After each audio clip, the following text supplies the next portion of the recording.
is the name of that terrible film that you released recently? It was so bad. It was so bad. Well, Mr. President, it's called From Kaplakistan with Love. From Kraplakistan with Love? No, not Kraplakistan, it's Kerplakistan. Kerplakistan, I haven't heard of that before. Can we bomb them? No, it's not a country, you can't bomb them. Why not? I'm the president, I can bomb anywhere. It's frankly very rude for you to say that we can't do that. Huh? What a character. What a character. Tell me about it. I mean, he's right though. Kaplakistan was Kraplakistan. Kraplakistan. It was a rubbish film. Why did we release it? Well, I'll tell you why. Because we were just starting out and I wanted to make and release a short film for one of the first times. It wasn't in a school setting. I believe we were planning to release it on YouTube already. I came up with a script. We went out to the location and we shot this thing over 2 days. And it wasn't a very good experience. It was a very good learning experience for myself in particular, but overall it didn't result in a very good film. And we'll go into why. I thought it was just bad. Yeah, the finished product, obviously not very good. If you've seen the video already, you had to do a lot of patching up to make it presentable. It may sound a bit funny, that's because we shot it in the middle of the day in a very public place. We had no control over the location because I decided, let's shoot in the city botanical gardens with a bunch of people around, and that hindered the entire thing.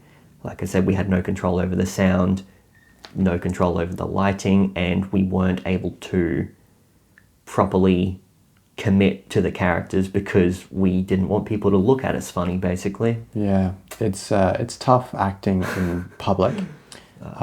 For us, some people do it very naturally. They like making fools out of themselves. For reference, you may think the sound in the film is quite clean, and it is to some extent, but this is what it sounded like without DaVinci's audio voice isolation software. Action. May I ask you a question? I always assumed you'd be So that's why we weren't able to release the film when we shot it.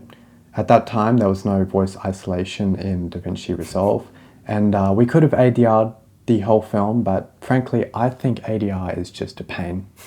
It's a pain. It's more hassle than it's worth. Especially if you can see the character's mouth moving and it's not off screen. Too many close-ups in this film. Can't really ADR that.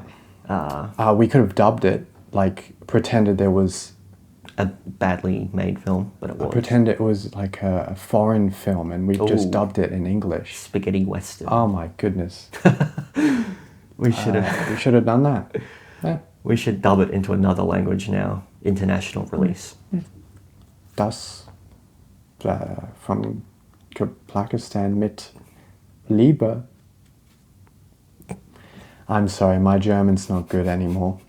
As I was saying earlier about just being in public, no control over the area, unless you're a multi-million-dollar film studio who can afford to shut down an entire city block and have complete control over the set.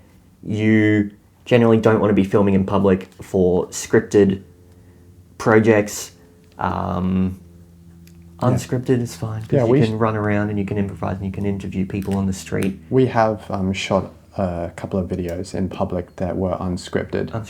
In fact, the opening to the film, his prologue was unscripted and shot in public. And nothing bad happened. There was a bird as well. There was a bird. Yeah. Someone probably looked at him from the distance and was like, what? Who's he talking to? Who's he talking to? But why is that guy crouched with the camera? Nothing compared to, the three of us kind of huddled around a little park bench. Me holding my camera on the table because I didn't want people to see that I had a camera. The scene where I start choking and fall over, I didn't want to do that initially. We had to come back the next morning when I thought it would be less busy because I didn't want people to see me falling over like a fool. So none of us could really fully commit to our characters because, I didn't want to walk around like I'm a spy. I'm a spy. I'm wearing a full suit. I'm wearing a full suit in the park. Now, if you actually watch the film and pay attention to what the characters are saying, it is not as polished as some of our current stuff. You may notice some similarities between that film and some of my films, especially the dialogue. I have no idea why I wrote such a heavy, dialogue-heavy film for my first go. There's a lot of lingo, there's a lot of spy talk, there's a lot of kind of accent work going on. Not a very ideal circumstance, especially if you're trying to think about your lines and do a silly performance at the same time. It's just a very bloated script, and I was trying to make it sound smarter than it was. Trying to trick people into thinking it was more of a sophisticated short film, which if you watch it, you can tell that it isn't. So that's a big difference between now and then. And I'm glad that, in my opinion, I've improved slightly. So why are we releasing our old terrible short films? The main reason is just transparency. Yeah. You know, we have made some very terrible films, and we think we've come a long way. Some, you know, in some departments, each of us have progressed quite well. I'm better with the camera than I was 3 years ago, and or 2 years ago, and he's Far better at 3 planning. years ago actually, and he's better at writing and stuff. Yeah. But we just want everyone to know that we have made very terrible films, and yeah. The main thing is to, again, like, showcase our evolution. If you compare this film to something like Memory Lane, or something even more recent, like one of our upcoming films that End of the Line 3. End of the Line 3. There's an upcoming Mafia film that I'm very proud of. I'm not again confused. Just to show how far we've come in our skills, and also preservation. We don't want this to be lost media. One day we may be thinking, hey, I wonder what that film was like, and then we can't watch it because we deleted it. This is a way to keep it up there so people can see, and so we have it around forever. Some people thought the Kablakistan actually wasn't that bad, and you know what? I respect their opinions. Yeah. I disagree, but yeah. And of course, the editing played a big part. It was Yes, much very easier to for me to edit now with my skills and make it a little better. Like the last scene with the dolly out from the television, that was a recent addition. I shot that a day before we released the film. And we will be releasing many more terrible films like it. Shall we name one? All by me, probably. Not all by you. There's a one or two by me, and there's a couple by you.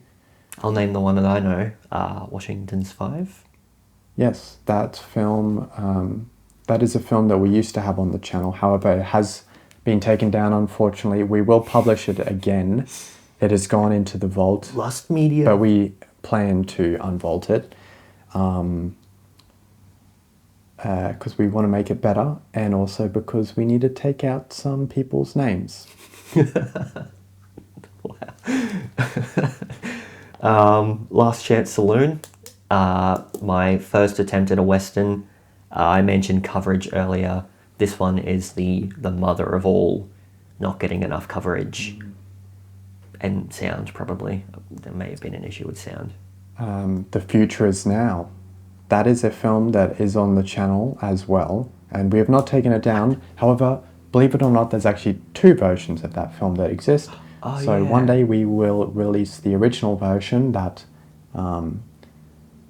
we thought looked terrible and was terrible. We shot them about a week apart, and we were yeah. like, let's redo that. We tweaked the script and changed up the lighting, and then the one that came out was much better, I think. Anyway, that's about it for this video. What? But before we go, you had nothing else to say? No. We'd like to do the thing we like to do, which is Thing of the Day. Today's Thing of the Day is this pistol. You may see that there are notches, numbered 1 and 19 more on this pistol, and this pistol belonged to a very special outlaw by the name of Texas Red. He was vicious and a killer, though a youth at 24. And the end. And the notches on his pistol. Numbered 1 and 19 more.